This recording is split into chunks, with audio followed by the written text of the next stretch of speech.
그러면 이렇게 이제 우리가 개체관계 모델링을 다 끝냈으면 그 개체관계 모델링을 통해서 우리가 추출한 개체와 관계들을 이제 그림으로 그려놓은 걸 지난 동영상에서 잠깐 이야기했습니다만은 개체관계도라고 이제 이야기를 합니다. 그래서 영어로는 entity relation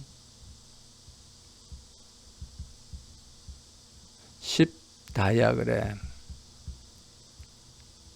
또는 뭐 줄여서 ER 다이어그램 이렇게 이야기를 합니다.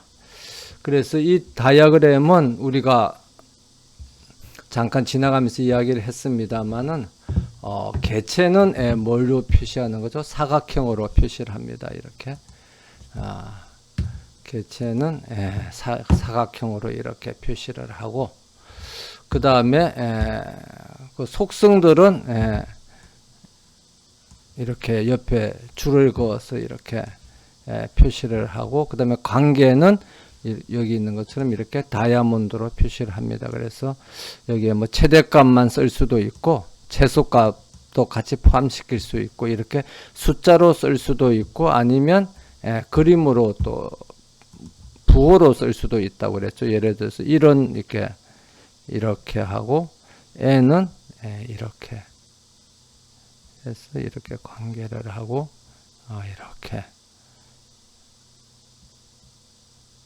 이렇게 하고 여기다 이제 개체를 그리고 여기다가 개체를 그리고 뭐 이렇게 이제 할 수도 있다고 그랬죠.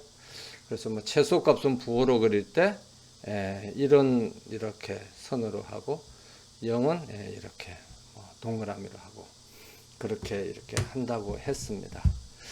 그런데 이제 보통 우리가 개체관계 다이어그램을 그릴 때는 여기 예시한 것처럼 속성은 잘 표시를 안 해요. 왜냐면 복잡해지니까. 그래서 속성은 잘 표시를 하지 않고 주로 이제 개체하고 관계들만 표시를 하고 대응 개체수 여기서 이제 하나의 부서에는 직원이 여러 명 있다. 그러면 n 그래서 그 직원들은 부서에 소속된다. 뭐 이렇게 합니다. 그런데 여기서 이제 우리가 안 배운 게 하나 나왔죠. 안 배운 게 뭐냐 그러면 의존 개체라는 개념이 나왔습니다. 그래서 의존 개체라는 건 뭐냐 그러면 말 그대로 의존하는 개체인 겁니다. 개체를 우리가 분류할 때 그냥 일반적인 개체하면 일반 개체를 이야기해요. 그런데 이제 의존 개체, 뭐 weak entity 영어로는 또는 뭐 dependent 하다 해서 dependent entity 뭐 그런 식으로 이제 이야기를 합니다만은 우리가 병원에 가면 진찰 기록이라는 개체가 있습니다. 그래서 그 진찰 기록이 이제 날짜별로 이렇게 쭉 되어 있는데 그다음에 환자라는 개체가 있죠. 그럼 환자라는 개체하고 진찰 기록이라는 개체 사이에는 대응 개체수는 어떻게 됩니까? 한 명의 환자에 대해서 진찰 기록이 여러 개가 있겠죠. 그다음에 진찰 기록은 어떤 환자를 대상으로 하고 그런데 이 진찰 기록은 환자가 없으면 존재할 수가 없어요. 환자가 있어야 진찰 기록이 존재하는 거죠. 그래서 어떤 개체가 존재하려면 다른 개체가 먼저 있어야 된다 할 때 이런 개체를 뭐라 그러냐면 의존 개체라고 그렇게 이야기를 합니다. 근데 우리가 학교에서 과목을 수강할 때 학생이라는 개체가 있고 과목이라는 개체가 있으면 학생하고 과목 사이는 학생하고 과목은 둘 다 뭐냐 그러면 둘 다 의존 개체가 아니죠. 일반 개체인 겁니다. 왜냐 그러면 학생도 뭐 그 과목하고 상관없이 그 학생이라는 개체가 존재할 수가 있고 그 다음에 또 학생하고 상관없이 과목이라는 개체는 서로 독립적으로 존재할 수가 있습니다. 그럼 그것들 사이에 뭐 수강이라는 관계가 맺어질 수가 있겠죠. 그래서 맺어질 수는 있습니다만은 이 각각의 개체가 존재하는 것은 상대방하고 상관없이 독립적으로 존재합니다. 그래서 이걸 보통 그냥 우리가 일반 개체라 그러고 지금 한 것처럼 진찰 기록 같은 경우에는 환자가 있어야 이 진찰 기록이 존재하니까 진찰 기록을 입력할 때 환자 번호를 반드시 확인을 해야 되는 거죠. 그래서 그런 차이가 있기 때문에 그건 좀 이따가 다시 설명을 드리겠습니다만, 이런 개체를 이제 어종 개체라고 그렇게 이야기를 합니다. 그래서 이 다이어그램에서 보면 직원이 있으면 그 회사에서 부양 가족에 대한 정보를 관리한다. 그럼 부양 가족은 직원에 대한 어종 개체이죠. 그래서 예를 들면 홍길동이가 있다. 그러면 아니면 예를 들면 이몽룡이가 있다. 이 직원 안에 이몽룡이라는 직원이 있으면 이 부양가족인 송춘향에 대한 정보를 기록을 할 때, 만약에 이몽룡이가 퇴사를 했으면 송춘향에 대한 자료도 우리가 관리할 필요가 없는 거죠. 그래서 부양가족은 이라는 개체를 만들 때는 항상 뭘 체크해야 됩니까? 이 부양가족이 의존하는 그 개체에 해당되는 원소가 있는가를 우리가 확인을 하고 데이터를 입력을 하든지 관리를 해야 됩니다. 그렇기 때문에 나중에 테이블의 주키를 정한다든지 할 때도 차이가 나죠. 그래서 먼저 여기서 잠깐 이야기를 하면, 예를 들어서 부양가족의 주키를 우리가 뭘로 정하느냐 하면 여러 가지로 정할 수도 있지만 주민번호로 이제 정할 수가 있죠. 주민번호 또는 외국인이면 외국인 등록번호 또는 여권번호 이런 걸로. 그러면 직원은 보통 직원번호 이렇게 이제 정했든지, 아니면 여기 직원에 대해서도 주민번호를 주키로 또 사용하는 회사가 있을 수도 있겠죠. 그렇게 한다 그러면, 부양가족의 주키는 본인의 주민번호만으로 이제 정하면 안 돼요. 나중에 테이블을 만들 때는 누구의 번호가 같이 있어야 되죠. 직원의 번호가 같이 있어야 됩니다. 그래서 이 부양가족을 나타내는 테이블에는 주키가 뭐가 되어야 하냐면 본인의 주민번호, 그 다음에 그 본인이 의존하는, 본인을 부양하는 직원의 직원번호가 같이 있어 이 두 개가 합쳐져서 주키가 돼야 됩니다. 왜냐 그러면 어떤 그 직원, 부양가족의 정보를 입력을 할 때 직원을 반드시 확인하고, 직원이 없는 경우에는 그 사람은 부양가족으로서 우리 회사에서 관리할 필요가 없는 거죠. 그렇기 때문에 그 직원의 번호를 항상 같이 이렇게 입력될 수 있도록 시스템을 설계해야 되고, 그렇게 설계되도록 하기 위해서 부양가족을 뭘로 정의하는 거죠? 일반 개체가 아니라 어종 개체로 그렇게 정의한다. 이렇게 이해를 하면 되겠습니다.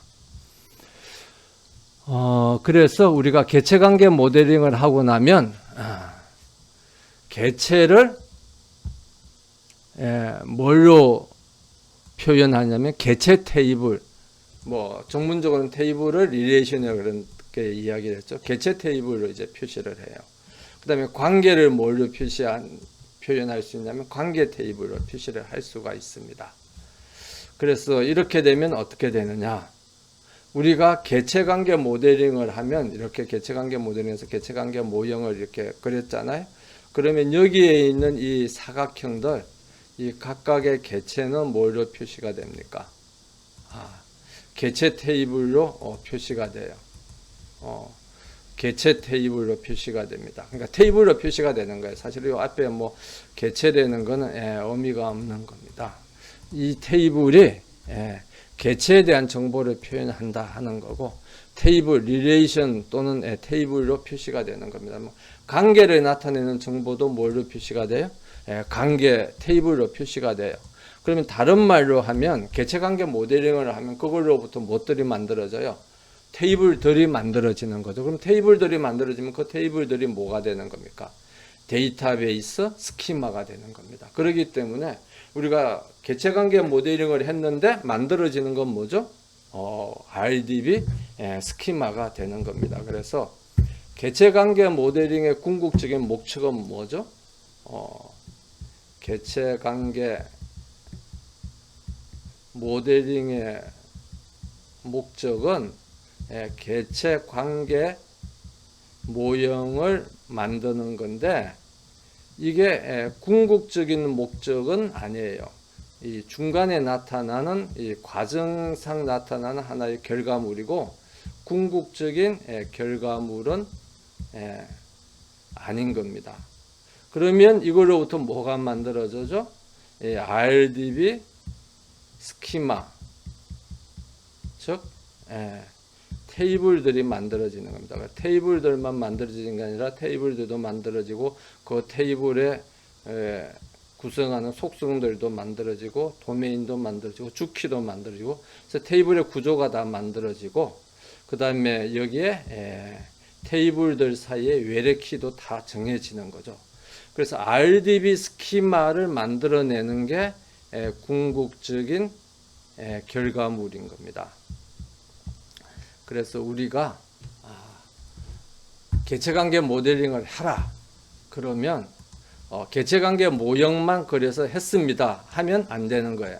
개체관계 모형을 그리고 그다음에 이걸로부터 만들어지는 RDB가 데이터베이스 스키마가 이렇게 됩니다 하고 이야기를 해야 우리가 개체관계 모델링의 궁극적인 과제를 다 수행했다 이렇게 이야기를 할 수가 있습니다. 그래서 다른 말로 하면 개체관계 모델링이라는 것은 여기에 있는 것처럼 이렇게 그림을 그리는 게 아니에요. 우리 학생들이 간혹 모델링을 하라 그러면 그림만 잔뜩 그냥 이쁜 그림만 그리는 거죠. 모델링 다 했습니다. 그런 이야기를 하는데 개체관계 모델링은 그림을 그리는 게 아니라 그걸로부터 뭘 만들어내는 거죠. 그걸로부터 궁극적으로 데이터베이스 스키마를 만들어내는 게 개체관계 모델링의 궁극적인 목적이다. 우리가 이렇게 이야기를 할 수가 있겠습니다. 그럼 개체로부터 개체 테이블을 만들어내는 것은 굉장히 쉬워요. 각 개체에 대해서 우리가 속성들을 다 정의를 하고 그 속성들의 도메인도 다 정의를 했죠. 그래서 뭐 생년월일은 날짜고 입사일은 날짜고 이건 이제 도메인에 대해서 그냥 이름을 부여한 겁니다. 뭐 구별하기 쉽도록. 여기서 그 다음에 이제 우리가 개체를 정의할 때 뭘 정했습니까? 주키도 이제 정해줬죠. 그럼 이걸 그대로 테이블로 바꾸면 뭐가 되는 겁니까?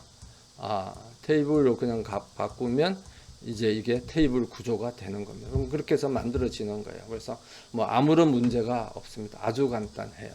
근데 이제 다만 뭐가 조금 복잡하냐 그러면 의존 개체가 조금 복잡하죠.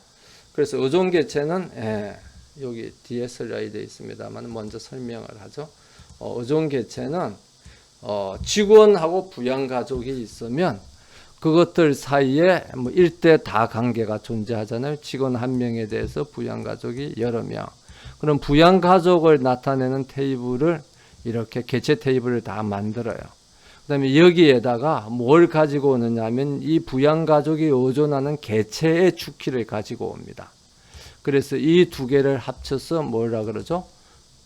복합키로 사용을 해요. 이렇게. 이거를 이제 합쳐서 복합키로 사용을 하고 여기서 직원 번호는 이제 직원 테이블에서 가져왔으니까 외래키가 되는 거죠. 그럼 이렇게 해놔놓으면 뭐가 좋으냐?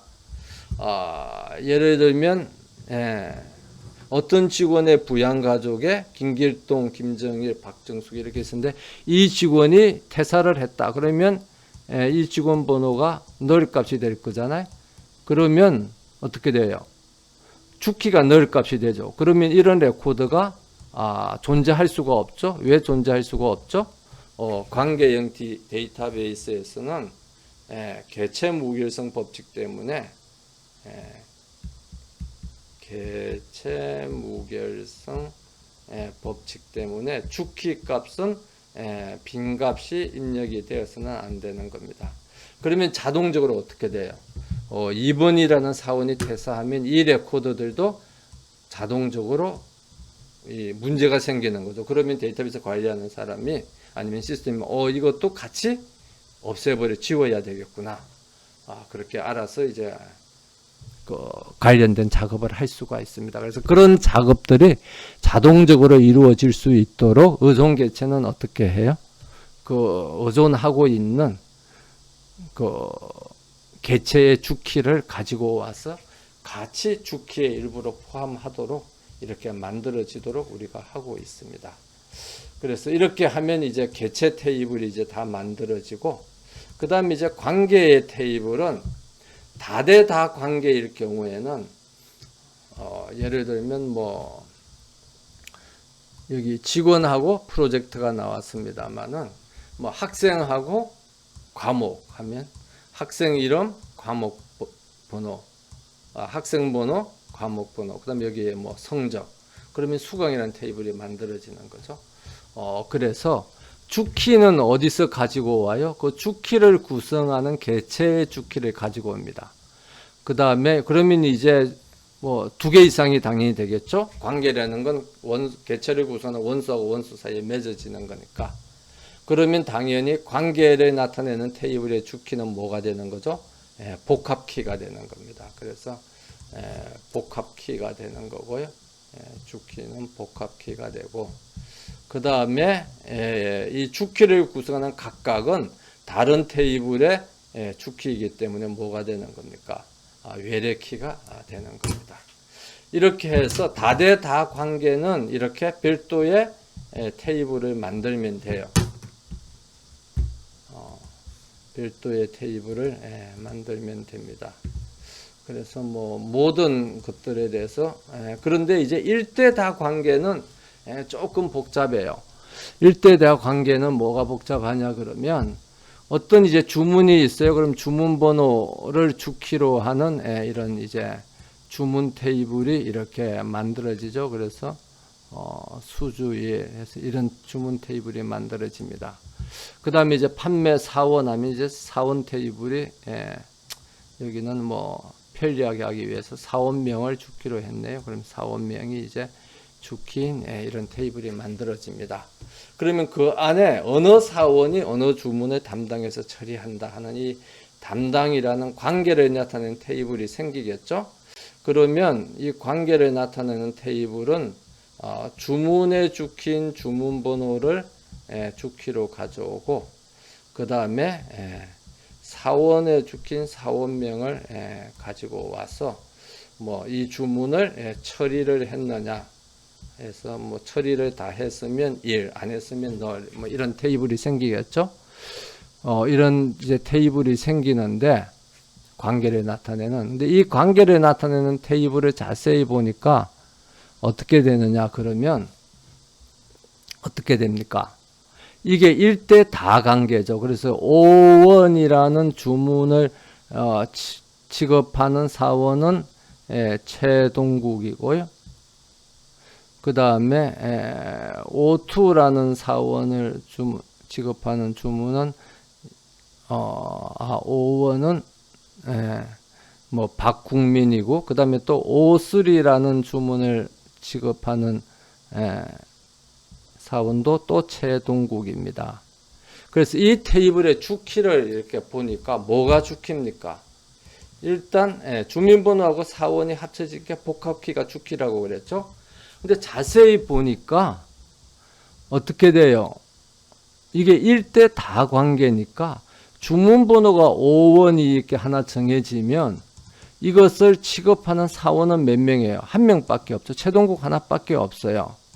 그렇기 때문에 주문번호하고 사원명을 둘 다 알 필요가 없이 뭐만 알아도 이 레코더 담당하는 레코더를 우리가 찾아낼 수가 있냐 그러면 주문번호만 알아도 찾아낼 수가 있습니다.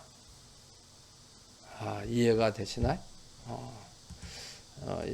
이제 좀 더 자세히 그러면 주문번호하고 사원명하고 처리 여부 이렇게 해서 5원이 사원명은 최동국, 처리는 아직 안 했다 하면 이제 빈값을 이렇게 하고, 그 다음에 O2는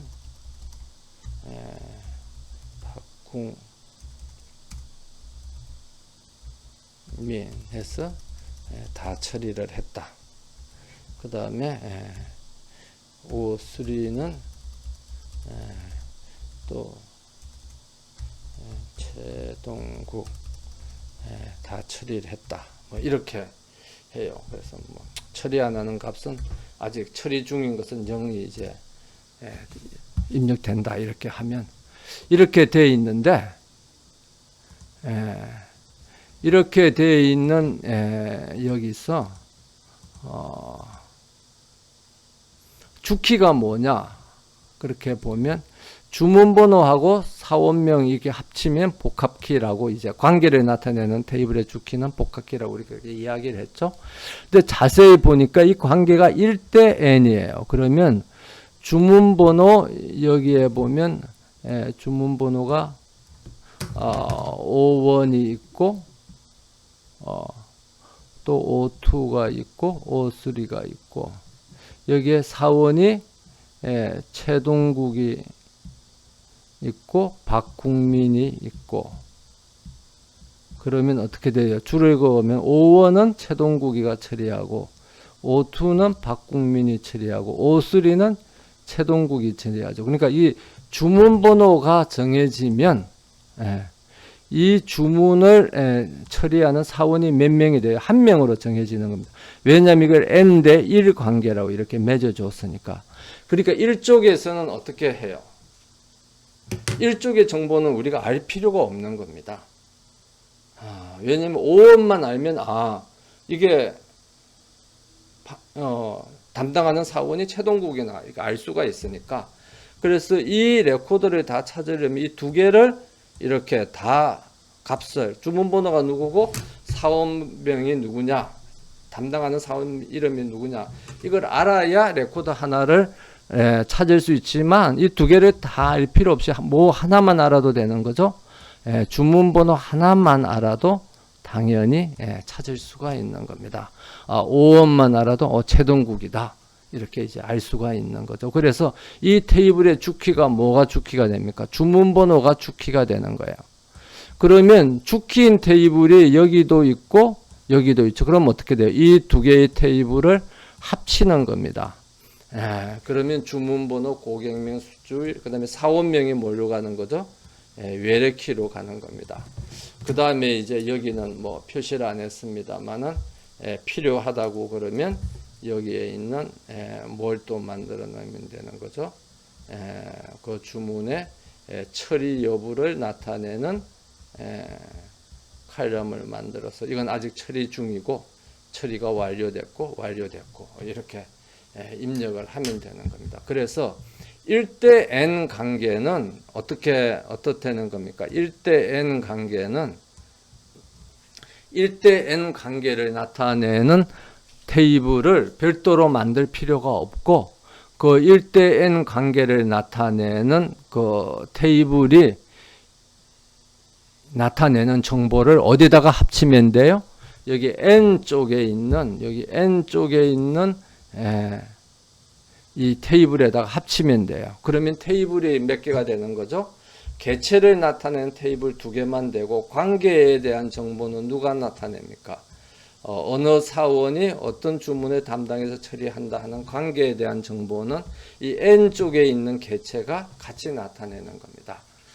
그렇게 해서 이제 2개의 테이블이 로서 개체 관계 2개의 개체와 그 개체 사이에 1대 n 관계에 대한 정보가 이렇게 같이 표현이 되겠습니다.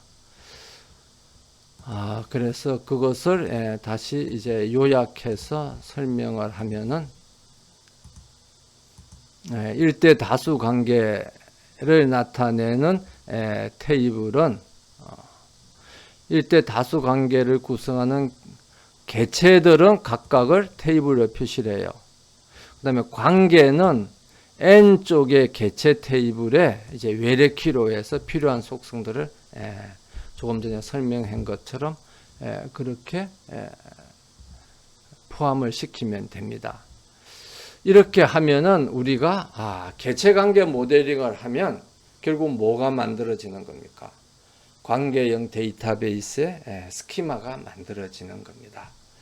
그래서 우리가 이 예제에 나와 있는 아니면 교과서에 나와 있는 이런 다이어그램 또는 이런 다이어그램이 원래 해서 개체하고 관계를 표현하는 것이 개체관계 모델링의 원래의 그 모형이에요. 그래서 이것을 모델링 툴에 따라서 다릅니다만은 파워 디자이너라는 모델링 툴에서는 이것을 이제 개념 모형, 컨셉주얼 데이터 모형 이렇게 이야기를 합니다. 그런데 최근에 나온 디자인 툴들은 이렇게 개체관계 모델링을 직접 그리질 않아요. 그럼 뭘 그리느냐 그러면 이 개체 우리가 그 MySQL의 워크벤치에서도 실습을 해 보겠습니다만은 개체를 우리가 선택을 하면 뭐가 만들어지느냐 하면 개체를 나타내는 테이블이 나타내지도록, 그러니까 개체가 모델링 되는 게 아니라 개체를 나타내는 테이블이 이 모델링 되도록 나타내요. 그러면 그 다음에 또 관계를 나타내는 거를 모델링을 하면 뭐가 모델링이 되느냐 하면 관계를 나타내는 테이블이 만들어져요. 그럼 그렇게 되면은 이 개체하고 개체 사이에 M 대 N 관계를 맺어주면 당연히 관계를 나타내는 테이블이 만들어지고, N 대 1 관계를 맺어주면 관계를 나타내는 테이블은 안 만들어지고 뭐가 만들어지는 거죠?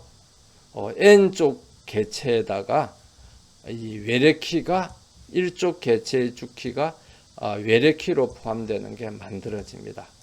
그래서 개체관계 모델링 툴들이 갈수록 원래의 개체관계 모형을 모델링 하는 것보다는 이 설계 도구들은 여기 있는 것처럼 관계형 데이터베이스 스키마를 모델링하는 게 편리하도록 이렇게 나타나져요.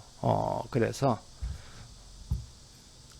그 파워 디자이너 같은 도구는 컨셉주얼 데이터 모델을 모델링하고 그다음에 로지컬 데이터 모델, 피지컬 데이터 모델 이렇게 하는데, 우리가 사용하는 MySQL 워크벤치에서는 Extended Entity Relationship 모델, 그러니까 확장 ER 모델을 하면은 바로 그냥 RDB 스키마가 쫙 나와져요. 그럼 거기에서 내가 MySQL 데이터베이스를 만들겠다. 그러면 MySQL 80 DBMS의 스키마가 만들어지는 겁니다. 그렇게 하면은 어떻게 돼요? RDB 설계가 종료된 겁니다. 그래서 개체관계 모델링을 다 하면 그냥 DB 스키마가 만들어져요.